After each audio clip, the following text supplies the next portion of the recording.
the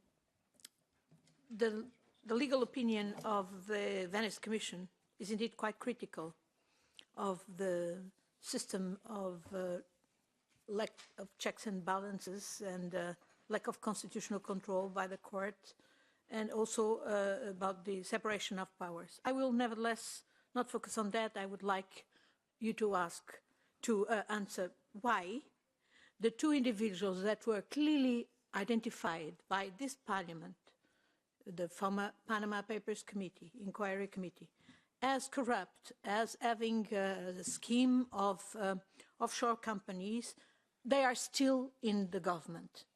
How can that be compliant with the rule of the law and indeed the fight against corruption and tax evasion?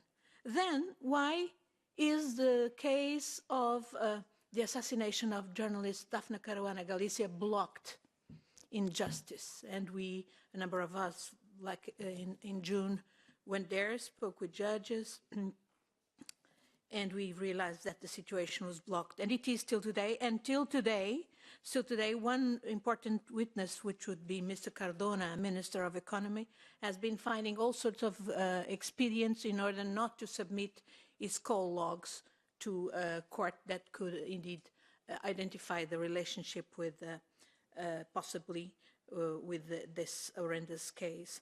Why is the freedom of expression being daily prevented by your services, I understand, namely by the people who want to pay tribute to Daphne Caruana Galizia memory? I don't have time to talk about the Ana Malta contract, the hospitals that have been, public hospitals that have been sold by €1 to a British Virgin Islands company that nobody knows who owns. Pilatus Bank, well, there is also Sata Bank that really shows that the system is really very, very much in question. But I would indeed urge you to reply to my two questions regarding the two corrupt ministers still in government and the blocking of the investigation on Daphne Caruana Galicia's assassination.